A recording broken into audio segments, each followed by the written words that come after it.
오늘은 이사야 58장 13절에서 14절의 말씀을 함께 나누려고 합니다. 제가 봉독하겠습니다.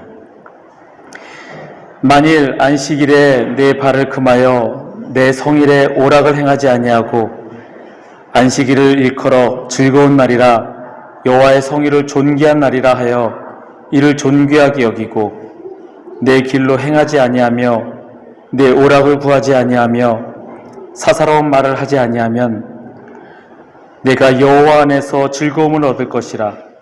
내가 너를 땅의 높은 곳에 올리고 내 조상 야곱의 기업으로 기르리라. 여호와의 입의 말씀이니라. 아멘. 오늘 다시 그때의 마음으로라는 제목으로 함께 말씀을 나누려고 합니다. 혹시 좀비 영화 좋아하십니까? 저는 좀비 영화를 그닥 좋아하지는 않지만 이 좀비 영화들을 보면은 이제 거의 비슷하게 흘러가는 것 같습니다. 줄거리도 그렇고 결말도 그렇고 대부분이 비슷한 것 같습니다. 보통 보면 이렇습니다. 어떤 바이러스에 의해서 사람들이 좀비로 변하게 되고, 그런데 주인공은 뭐 실험 중에 항체가 생겼다든지 아니면 바이러스가 미치지 못한 곳에 있었던 이유로 좀비가 되지 않고 인간으로 살아가게 됩니다. 그래서 주인공은 좀비들과 싸우며 혹시 자신과 같이 바이러스에 감염되지 않은 사람이 있는가 그 사람들을 찾으며 나아갑니다. 그러다가 몇몇의 사람들을 만나게 되고 그리고 좀비들과 계속 싸우면서 가다가 우여곡절 끝에 그 일행 중에 누구는 또 좀비가 되기도 하고 또 혹은 그 주인공이 좀비가 되기도 하면서 그러면서 그 남아있는 이 사람들이 좀비가 아직 되지 않은 그 사람들이 있는 곳으로 찾아가게 되고 그러면서 보통 영화들의 결말을 맺습니다. 이 마지막 순간을 보면 문명은 파괴되었지만 다시 새로운 인간 세계를 만들려는 그 사람들이 모여있는 그 장면이 보통의 좀비 영화들의 결말인 것 같습니다. 제가 왜 좀비 영화를 말씀드리냐면 요즘 상황을 보면 꼭 좀비 영화의 결말을 보는 것 같습니다. 코로나로 인해서 사람들이 강제로 격리가 되고 인간관계가 거의 끊어진 상태에서 다들 살이 확진자가 돼서 나도 모르게 게을러지고 무기력해진 그런 날을 보게 됩니다. 꼭 좀비 같은 모습들이기도 합니다. 그런데 이제 전 세계가 그래도 백신이 많이 공급된 나라들은 위드 코로나로 가는 것 같습니다. 아직 이곳은 확진자의 숫자가 17,000명, 18,000명을 넘어서지만 백신이 많이 공급이 되고 경제도 회복되어야 하고 여러 가지 이유로 인해서 이제는 코로나와 함께 살기로 하는 것 같습니다. 좀비 영화에서 새로운 세계를 열어가며 인간답게 살아가려고 시작하는 그런 결말을 보듯이 우리도 이제는 집 밖을 나가서 식당도 가고 사람들도 만나고 교제하면서 사람답게 살아갈 수 있는 그런 때가 된 듯합니다. 이제 좀 우리도 이제 인간답게 살아야죠. 제가 성경 일독을 마치고 다시 창세기부터 다시 읽기 시작을 했습니다. 말씀을 읽는 중에 하나님께서 제게 감동을 주시는 말씀이 있었습니다. 창세기 2장 2절의 말씀입니다. 하나님이 그가 하시던 일을 일곱째 날에 마치시니 그가 하시던 모든 일을 그치고 일곱째 날에 안식하시니라. 하나님께서 천지창조의 일을 다 마치시고 그가 하시던 모든 일을 그치고 일곱째 날에 안식하셨다. 모든 일을 멈추고 쉬셨습니다. 구약의 안식일이며 지금의 우리가 주일이라 부르는 날입니다. 지금 우리들의 상황을 보면 코로나로 인해서 주일이 무너진 상태입니다. 물론 강제적으로 락다운이 발효가 되면서 교회의 문이 닫혔고 그로 인해서 어쩔 수 없이 온라인 예배로 전환하게 되었고 집에서 컴퓨터로 핸드폰으로 예배를 드릴 수밖에 없었습니다. 아마 처음에는 그래도 예배 시간에 맞춰서 옷을 깨끗하게 입고 바른 자세로 예배를 드렸을 겁니다. 하지만 시간이 지날수록 시간도 점점 지키지 않게 되고 대충대충 옷 입어서 소파에 널브러져서 혹은 밥 먹으면서 예배를 드렸을 수도 있을 겁니다. 설교 드리면 예배 드린 게 다다라고 생각하는 그런 잘못된 생각으로 그냥 1시간 나는 예배 드렸다라는 생각으로 나태해지고 게을러진 우리들의 모습입니다. 이제 우리는 회복되어져야 합니다. 우리의 예배가 회복되어야 하고 우리의 신앙이 회복되어야 합니다. 오늘 말씀의 제목을 다시 그때의 마음으로 라고 정한 이유는 우리가 주님을 만났던 그때의 순간으로 예배를 통해서 주님을 만났던 그때로 다시 돌아가고자 하는 마음으로 이렇게 제목을 정하게 되었습니다. 오늘 말씀을 통하여 주님께서 주시는 음성을 깨닫고 우리 가운데 역사하시는 주님의 능력을 경험하며 말씀대로 살아가시는 저와 여러분이 되시기를 바랍니다. 10계명의 네 번째 계명이 무엇인지 혹시 아실까요? 네 번째 계명. 앞에 들었던 말씀을 생각하면 아마 쉽게 유추하실 수 있을 겁니다. 안식일을 기억하여 거룩하게 지키라. 출애굽기 20장 8절의 말씀입니다. 구약의 안식일을 우리는 주일로 지킵니다. 그러면 주일을 기억하여 거룩하게 지키라. 이 말씀을 우리는 어떻게 받아들여야 될까요? 어떻게 하면 주일을 거룩하게 지킬 것인가? 주일을 어떻게 보내는 것이 과연 거룩하게 보내는 것일까? 이런 질문을 하게 됩니다. 답은 우리의 모본이시며 우리가 닮아가야 할 대상 예수님처럼 행동하는 것입니다. 예수님께서 어떻게 주일을 보내셨는지를 보면 답이 나옵니다. 누가복음 4장의 말씀입니다. 예수께서 그 자라나신 곳 나사렛에 이르사 안식일에 늘 하시던 대로 회당에 들어가사 성경을 읽으려고 서심해. 아멘. 예수님께서는 안식일에 늘 하시던 대로 회당에 들어가서 성경을 읽으셨습니다. 지금 시대의 언어로 해석을 하면 예수님께서는 주일날 늘 하시던 습관대로 교회에 가셔서 예배를 드리셨습니다. 매주 주일을 꼬박꼬박 지키는 것이 쉽지 않습니다. 처음 주님을 믿은 이들에게는 매주일 빠지지 않고 교회에 가서 예배를 드린다는 것이 결코 쉽지 않습니다.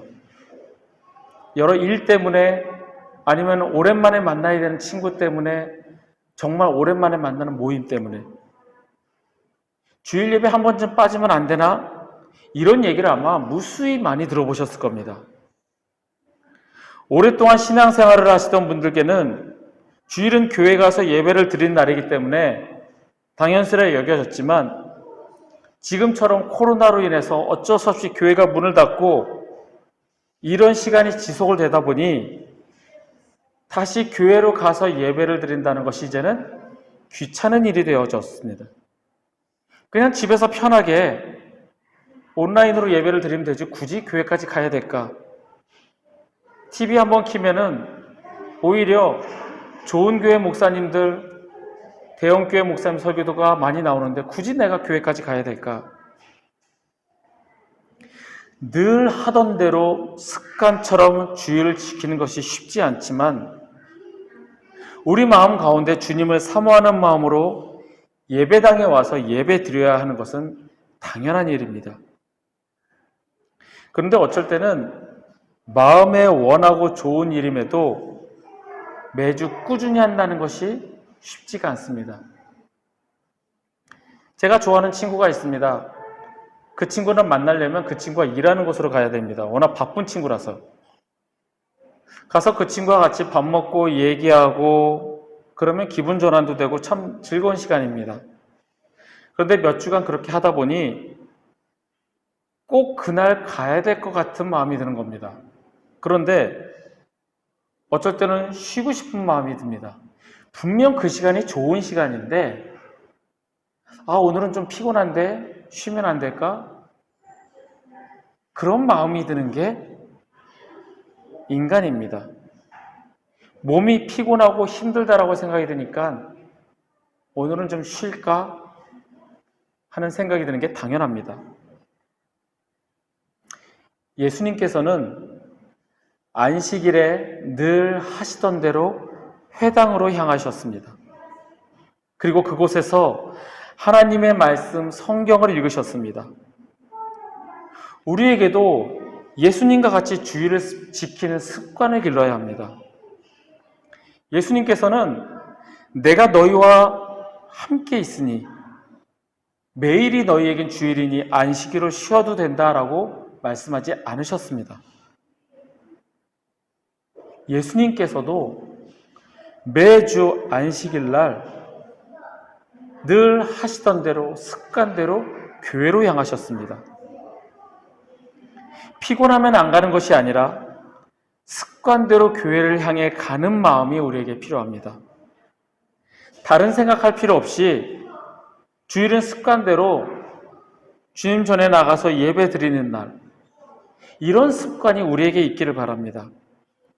뭔가 내가 주님께 요구할 것이 있어서, 아니면 내가 주님께 칭찬받기 위해서 그래서 가는 것이 아니라 습관대로 주의를 지키시는 저와 여러분이 되기를 원합니다. 단순한 우리의 마음을 주님께서는 기뻐하십니다. 단순하게 습관대로 주의 전에 나가 예배를 드리시기를 바랍니다. 그리고 예수님께서는 주일날 교회에 가셔서 성경을 읽으셨습니다. 성경을 읽으시며 하나님의 말씀을 듣고 하나님과 교제의 시간을 가지셨습니다. 많은 사람들이 예배를 설교라고 동일시하는 것 같습니다. 그래서 예배에서 가장 중요한 부분은 설교다라고 생각하는 것 같습니다. 그러면서 예배를 드리면서 오늘은 목사님의 설교가 괜찮았네, 아니면 별로였네, 맨날 하던 말 또 하네, 이러면서 평가를 하기도 합니다.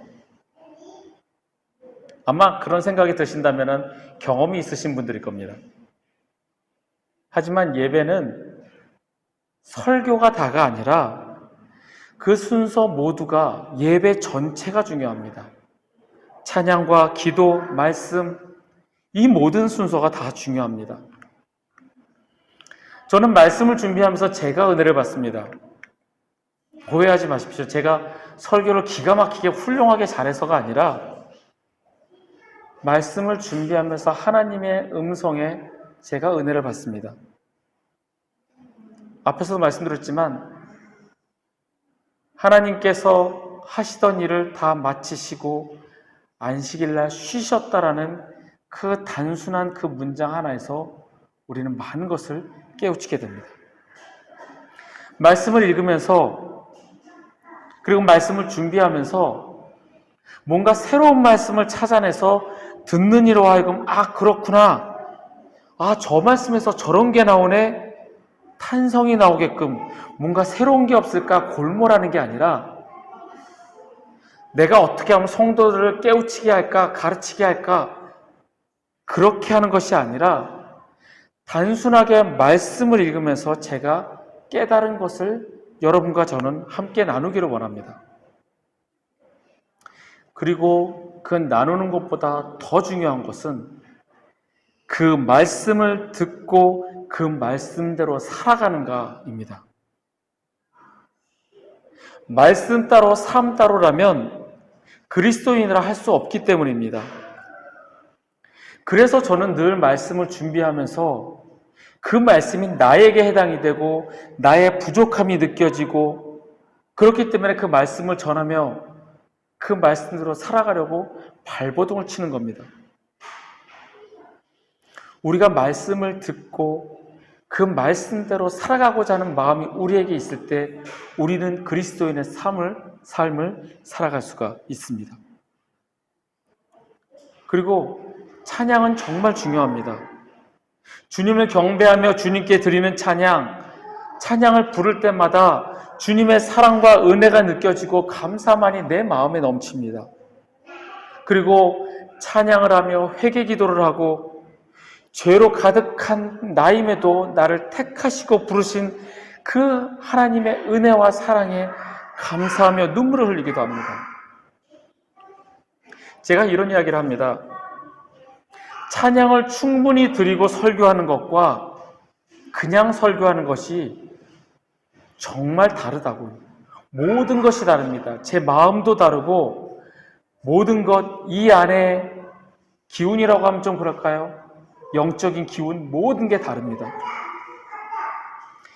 예전에 예배 시간에 제가 설교를 녹화하였는데 집에 와서 설교를 편집하려고 보니 음성이 녹음이 안 됐습니다.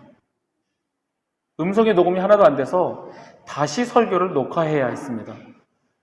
그래서 그 다음날 주섬주섬 마이크, 핸드폰 챙겨서 가지고 와서 혼자서 세팅하고 다시 설교를 하며 녹화를 하였습니다. 물론 와서 기도하고 설교를 하는데 제 마음이 그 전날과 완전히 다름을 느꼈습니다.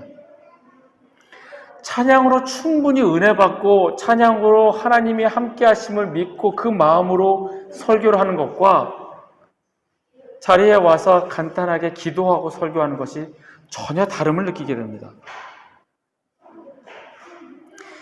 찬양을 하며 주님께 내 마음을 드리고 말씀을 전할 때는 주님께서 주시는 감동이 있기 때문에 그 말씀이 다르고 전하는 자나 듣는 자나 그게 달라지는 겁니다.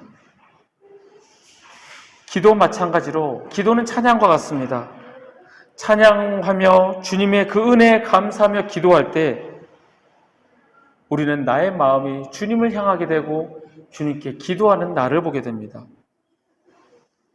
이렇게 예배는 설교만 중요한 것이 아니라 찬양과 기도와 말씀 그 모든 것이 다 중요하고 이 전체가 예배입니다.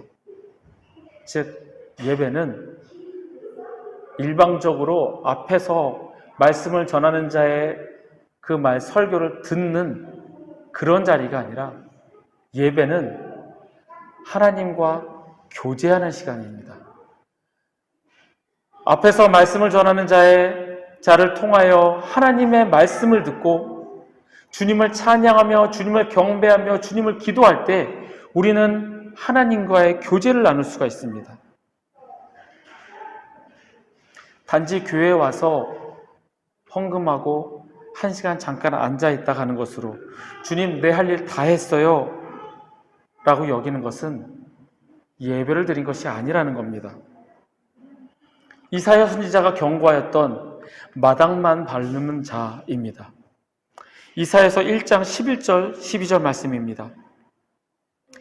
여호와께서 말씀하시되 너희의 무수한 재물이 내게 무엇이 유익하니요 나는 수량의 번제와 살진 짐승의 기름에 배불렀고 나는 수송아지나 어린 양이나 순념소의 피를 기뻐하지 아니하노라. 너희가 내 앞에 보이러 오니 이것을 누가 너희에게 요구하였느냐? 내 마당만 밟을 뿐이니라.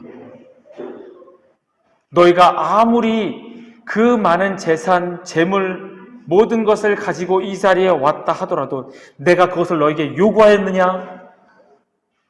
단지 그것만 가지고 이 앞에 온 너희들은 마당만 밟는 자이라 하나님께서 말씀하십니다.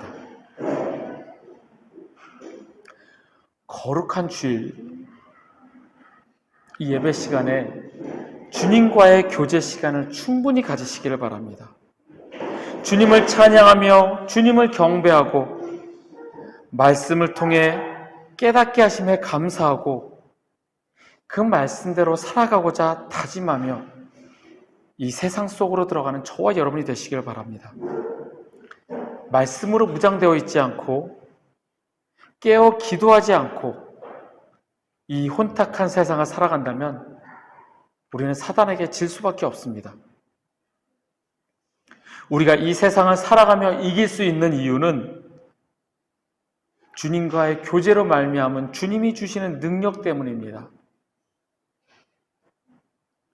우리의 삶은 하나님과 사람과의 관계를 의미합니다. 우리가 주님과의 관계를 바로 맺는다면 우리의 삶은 참 기쁨이 되고 이 세상을 이길 수 있는 원동력이 되지만 주님과의 관계가 잘못되었을 때 우리는 세상을 이길 수 없고 늘 불안과 두려움이 가득하게 됩니다. 예배를 통해 주님과의 깊은 교제의 관계를 맺을 때 찬양하며 주님의 사랑을 느끼고 말씀을 듣고 그 말씀대로 그리스도를 따를 때 우리의 삶은 평안하며 기쁨이 넘칩니다. 바로 좋은 삶이 됩니다. 마지막으로 예배를 꼭 교회에 와서 드려야 하나, 온라인으로 드려도 되지 않나 생각하시는 분들도 있을 겁니다. 사정이 여의치 않아서 정말 어쩔 수 없어서 온라인으로 드려야 한다면 그렇게라도 드리는 것을 주님께서는 기쁘시게 받으실 것입니다. 제가 예전에 대학생 때 한창 예전단 집회를 다녔던 적이 있습니다.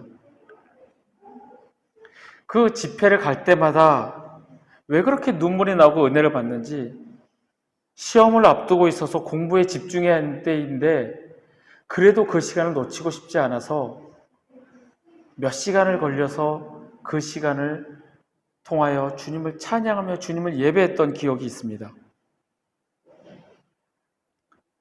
왜 그 집회만 가면 그럴까? 그런 의문점을 한번 가지게 되었습니다. 어느 날 제가 시간이 좀 여유가 있어서 일찍 교회에 도착하게 되었습니다. 1시간 정도 일찍 도착했는데 예배당 안에 들어갔더니 그 집회를 인도하는 모든 스태프들이 강단에 모여서 무릎 꿇고 기도하는 모습을 저는 보았습니다. 그 집회에서 건반을 담당했던 제 친구가 모든 스태프들이 아침부터 와서 준비하고 연습하고 리허설하고 그리고 집회가 시작되기 전 2-3시간 전부터 기도한다라는 얘기를 들었습니다. 거기서 제가 얻은 결론은 저렇게 기도함으로 예배를 준비하고 예배를 드리니 그 예배가 성령님께서 역사하신 예배가 안 될 수가 없는 거였습니다. 성도들이 모여서 함께 그 자리에 모여서 기도함으로 예배를 드릴 때 주님께서 그 예배에 역사하십니다. 그리고 그 예배를 주님께서는 받으십니다. 지금 이 자리가 성령님께서 역사하심으로 주님께 기쁘게 예배드리는 자리가 되기를 원합니다. 우리의 마음을 위로하시고 감찰하시는 성령님께서 여러분과 저의 마음을 만지시고 치유하심으로 기쁨이 넘치게 하실 줄 믿습니다. 아직 코로나 확진자의 숫자가 많이 줄지는 않지만 이제 위드 코로나의 시대로 접어드는 때입니다.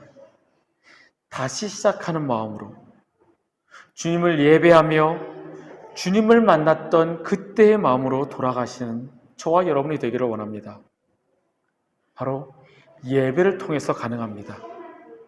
함께 모여 주님을 예배하고 찬양할 때 우리는 회복되어질 것입니다. 예배를 통하여 우리의 삶을 드리길 바랍니다. 우리의 삶을 드린다는 것은 나의 모든 시간을 주님께 드린다는 의미입니다. 주님께서 허락하신 나의 삶을 주님께 온전히 되돌려 드리시는 저와 여러분이 되시기를 간절히 소원합니다.